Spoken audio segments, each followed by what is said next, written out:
Get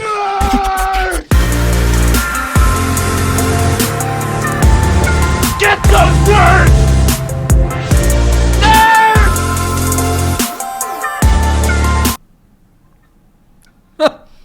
I hit the thing.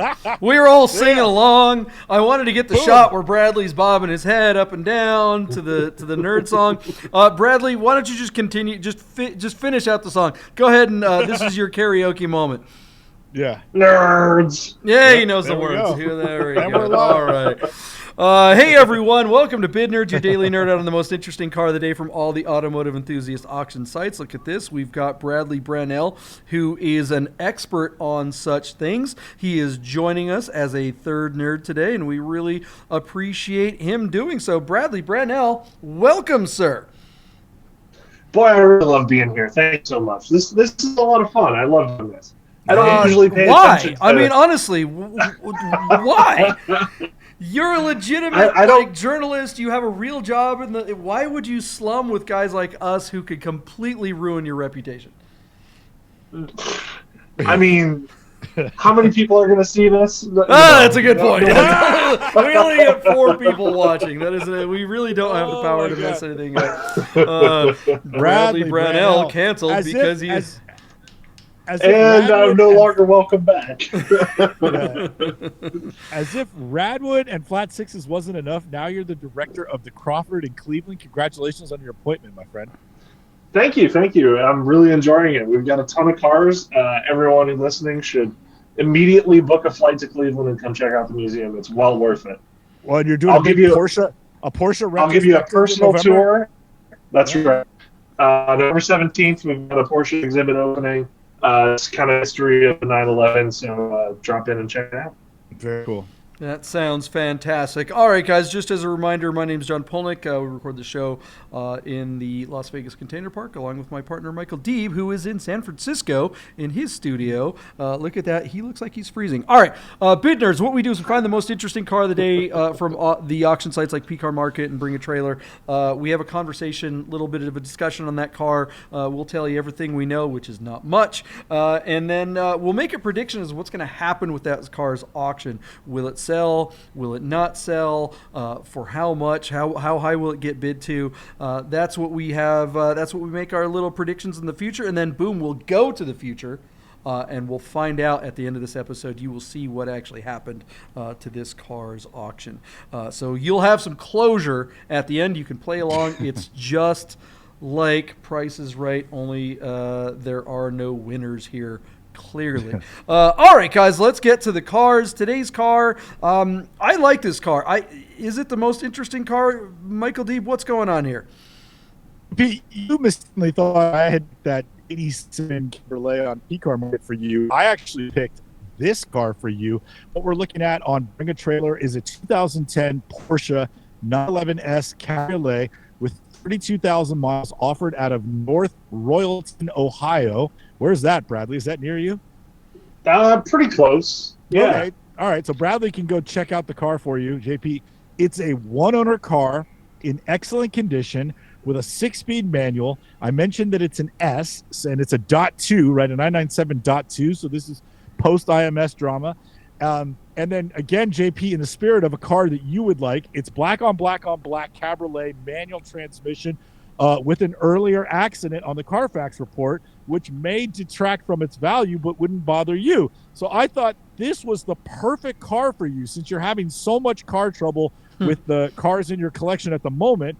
I thought you could sell those two and buy this one and just be done with all the drama.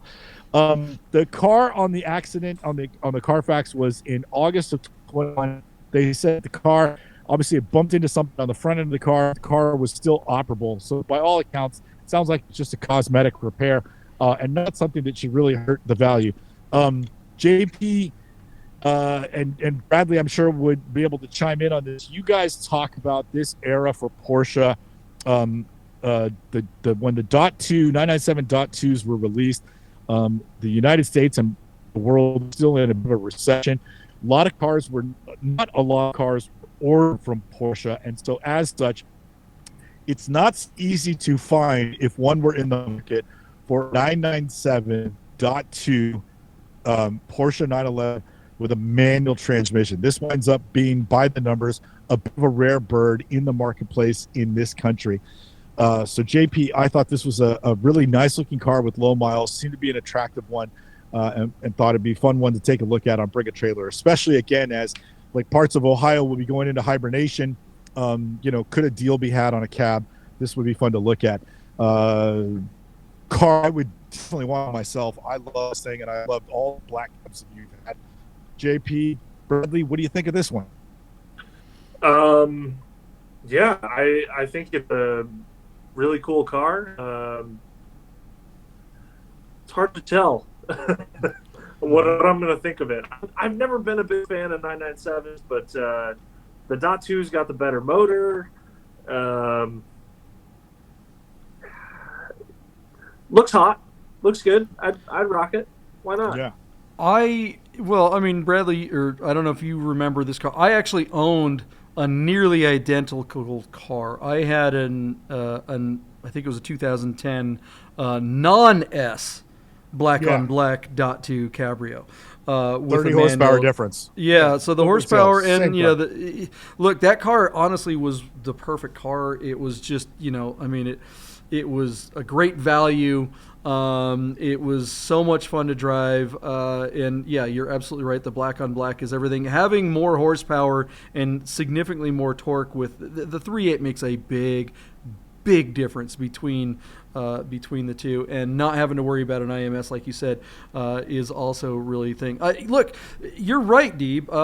Not only it wasn't just so much that people didn't order the cars during this era, it was that Porsche deliberately didn't make them. Way they did, kept prices up was to reduce supply. This car is kind of low spec. It's funny because most of the Cabrios of this era, it's very difficult to find them with higher spec. This one has the suspension, which is cool, but it doesn't have the sport chrono, none of the sport plus stuff. So when you see a Cabrio with a manual, they're usually kind of bare bones. Our friend Chef from Red Rock Country Club and Red Rock Motor Club, he had a really nice one, very similar to this. His wasn't black, but his was a PDK, and it had everything. It had all the stuff. But when they're manuals, they're almost always stripped out. I would love to see the sport seats in this. Me too. I do actually really love this car. You can get the Rentec, or somebody makes a flash that basically gives it the Sport Plus, remapping and everything like that. So yeah, I love this car. How many miles were on this car, Deeb? I think I missed that. 32,000 miles. It's also really worth low. noting. It's also JP. This is a no reserve auction, so this car's going to sell. And in 3 days, someone's taking this car home no matter what. Pretty cool. Yeah, kind of the worst time of year to sell it too. Right? Yeah. Sorry, Bradley, I didn't hear you. What site is this on? Bring a Trailer. Oh, okay. JP, I do love those wheels too. I like the classic Carrera Classic wheels. I love the 19s on this car. The Sport Classics, black, the silver offset on the black. And the red brake calipers. There's lots of like here. 385 horsepower, even without the flash, which I would probably do. But even without the flash, it's enough. This car's got power. It's going to go. It's not the lack of power. It's the throttle response that the sport button gives you. Gotcha. That's really the difference. I mean, the power. Copy. There's plenty of power here. I had the exact same wheels on mine too. And when I lowered it, I just put the H&R springs on it. That was a mistake. I should have gone ahead and sprung for the coilovers. Because look. Bradley is not a cabriophobe. I'm not a cabriophobe. This car with the top down, look, it's not as good as a GT. It's not as good as you will kind of experience a little bit of body roll with the open top. But if you put a strut tower brace and coilovers, that fixes all of that. It's gone. You can make this car completely neutral. If you just go with the lowering springs, then it kind of of amplifies those things that that are maybe some Cabrio negatives. You'll get the pogoing, and that's definitely not something you want when you're driving a sports car. But man, this car such a beautiful, easy, everyday car. This is a daily driver if there ever was one. All right, well, what do we think? What do we think what's gonna happen with the sale of this car? Is it gonna meet reserve? What's going on? Let's see, JP. So again, our car closes in 3 days. No reserve, yeah. Yeah, no reserve. It's interesting. Somebody bid on the car while we were looking at it. So it was at $50,000 on 13 bids. It's now at $51,069 on with how much 13, time to go? With 3 days till 3 days. closing. Okay, all right. Yeah. So I think this car is going to do pretty okay. I'm going to say, just based on the value, I think $65,000 to bring this car home. John, where are you at? Bradley, you going to me or are you going to Bradley? Go to Bradley. Bradley, where are you at? Yeah, I mean, it was $110,000 new. It's only got 32,000 miles. One owner. I mean, it does have the damage, but it was repaired. It looks like it was repaired nicely. Yeah. Yeah, I mean, it's at 51 now. I think it might even go higher than that. I'll go 70. Wow, there we go. That's a lot of money, and I wouldn't pay it. But people are buying crazy. But also, like, what are you going to get for 70 grand that's better than this? No. Yeah, Bradley, would you rather have the same spec early like a .1 991? Ooh. Or this car? Which would you prefer? And I'll go ahead and say I would rather have the 997. The 997 is... I like them better than 991s, especially the first gens. The 997 is a little smaller, just feels more 911-y to me. The 991s are big and bloated, and a 991 in this same spec with a manual is going to be probably somewhere in the 70, 80 grand range. Yeah. And JP, does a 991.1 have a 7-speed manual? Yes. Number one, yes, and it also has a smaller engine. Or wait, no, if it's an S, it does have the 3.8. If it's a non-S, it has the 3.4, and those are straight up anemic. The first gen 991s that aren't S's just run away, man. They're not good. I don't know if I'd be that afraid of it, but you're right. There's a fundamental difference between 997 and 991. 997 is much more sports car, and 991 is much more GT. Yeah. So I agree with you. I probably would go the 997, even though the 991 interior is a little nicer. Sure. And I think visually it's a nicer looking car, but I think the 997 drives better. Yeah. Yeah. All right, so it's my turn to bid. Is that what we're doing, or did I already give a bid? So 65 from me, 70 from Bradley. Where are you at, John, on this .2 cab? Man, 65, 70. PCAR market. It's in the Northeast. No. Bring a trailer. Oh, this is on Bring a Trailer. Okay. Bring a trailer. Yeah. Yeah. All right, but it's just the wrong time of year for this car. Yeah. 65 and 70. You guys are right in there. I'll be a dirty fence sitter and say 68. I'll go a little closer to Bradley's, because I don't think it breaks 70. I just don't. I think the time of year. I think this car is going to struggle. And that's going to be a great value for someone if this is, like you said, there's no reserve on it. So maybe I need to pay attention to it. Would I sell both of my cars? All right, here's a question for you, Bradley. Mm-hmm. I own a 964 C4 cab. Also black on black manual with 130,000 miles on it. Also in the shop. 120, also in the shop. They haven't even looked at it. So... If mine were running properly again, would you rather drive this 997 or a 964? I would rather drive a 964. So there it is. The 997 is a better car. Yes. The 964 is a more fun experience. Yes. Agreed. So I guess I'm not selling my 964 and buying this one because I was genuinely thinking about it. What do you guys think out there? Are you a cabriophobe? Are you scared of owning a cab and having people see what you look like? I mean, because that's really, I think, what the problem is for most cabriophobes is they're just self-conscious people, and they'd rather have the car be kind of like, it's kind of like an avatar on the Facebook machines where people always have these avatars and you see them in real life. It's like, yeah, I see why you're going with the avatar. I wouldn't put a picture of myself up. I think that's the deal with cabriophobes. I think they're not willing to show their face in public, and maybe I should just agree. Yeah, those darn PDK types. Yeah, what do you think is what's gonna be the result of this? Now's the time to put your number in the comments below. Do that right after you hit the subscribe, like, and notification button, and we will be back right after I finish a donut. Hey guys, I'm super excited to tell you about our sponsor, Guys Customs. That's Guys, Gyx _customs. That's how you spell it. Guys Customs bracelets. These things are amazing. Check them out. They're handmade in America, custom bracelets made to match your watch or your car. These things are unbelievable. I have 3 or 4 of them myself. My partner Michael Deeb has a bunch of them.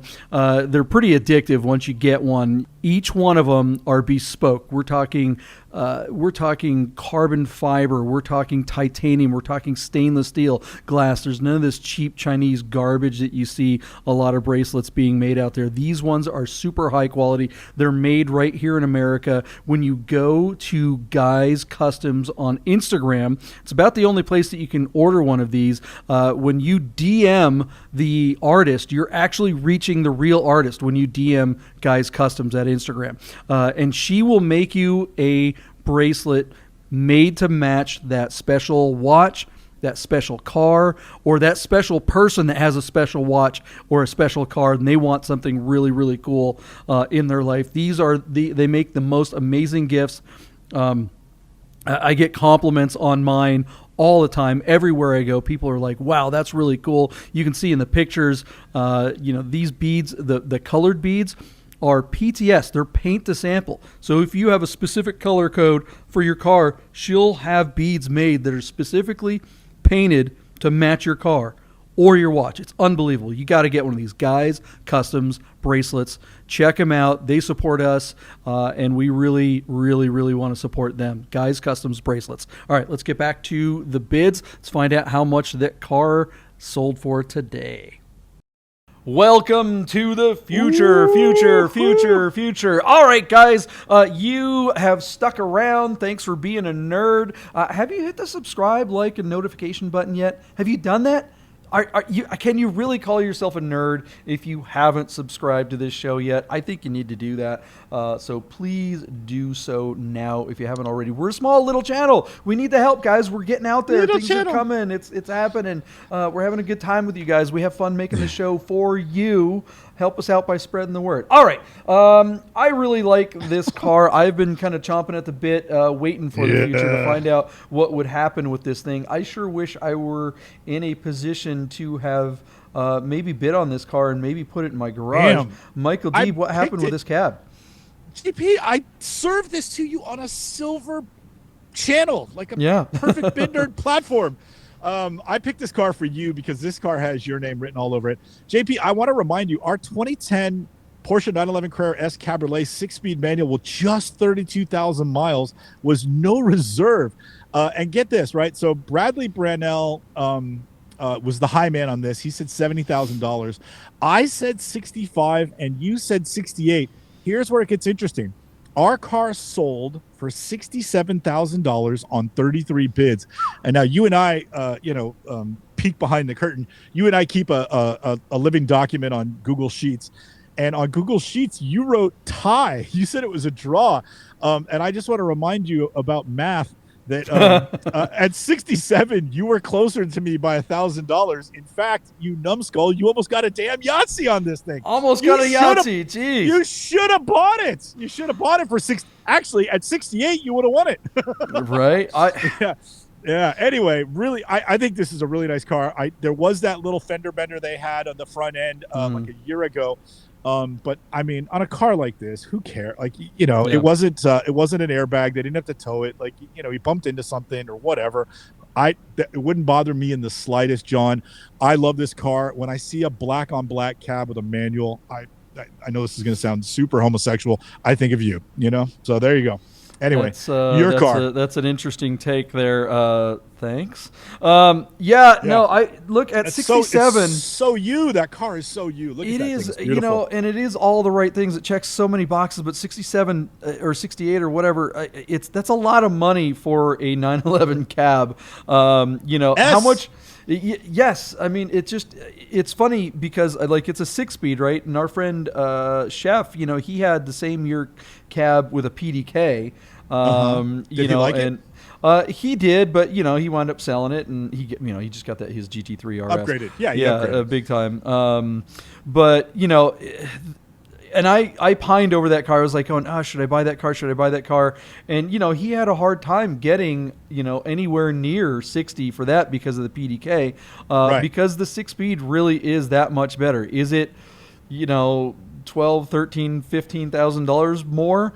I don't know. I mean, this one has lower miles than his car did too, but this car just is all the right things, black on black with the manual Remind our audience again, because you lament on this. I don't think I was quite as aware, but in 2010, we're coming out of like a global financial crisis and the housing market crash and all these different things that happened. And you were saying that it wasn't that people weren't buying. Porsche just wasn't even producing these cars. So by the numbers, a .2 cab in triple black with a manual that's an S with low miles winds up being a bit of a unicorn. So I would contest. I know you were just sort of analyzing that, but I would lean towards, this car is worth $13,000 more than a higher mileage PDK all day. And I think, for under 70 grand, that's a lot of car for the money. I mean, you paid nearly that much for a 964 cab, right? Or was that, or did you do really well on that? Yeah, no, that one's a lot less. Well, I mean, whatever. The point, this car, you're right. Porsche did reduce the numbers of this car to keep the prices up because demand was way down for those couple of years. So it is next to impossible to find a manual .2 997 in almost any configuration, coupe, convertible, whatever. This is a pretty darn rare bird, and that's what does make it extra valuable. The question is how well will this thing hold its value, say, going into next spring or even over the winter? Will there be a correction? Are car values in general going to soften significantly to the point where usually, we talked about this on the last episode, usually when a Cabrio comes into the fall time, prices go down anyway, regardless of what's going on with the economy. And then through the winter, it's obviously pretty tough to sell convertibles unless you're in LA or San Diego or even Vegas. And then, as soon as the birds, come out and start chirping and everything, and maybe the leaves start coming back, people start thinking, oh man, I want to, they break out the convertible, and then the prices go right back up. Or they really spike, right? Spring is a great time to sell a convertible because everyone's like, that's the best time to have one.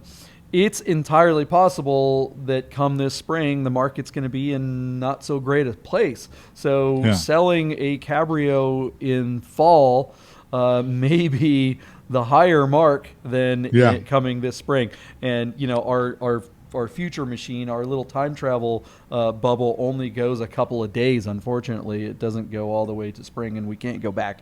It'll be interesting to find out. What do you guys think out there in the audience? Is this, should the guy have just, the guy sold it, right? So was the person who bought it? No reserves. He was not putting this car away. Like reserve. He's like, this car is going no matter what. I think he agrees with you. But I think you guys are both too pessimistic for your own good. I understand that you're being pragmatic, but I think by the numbers, this car is so nice and so rare.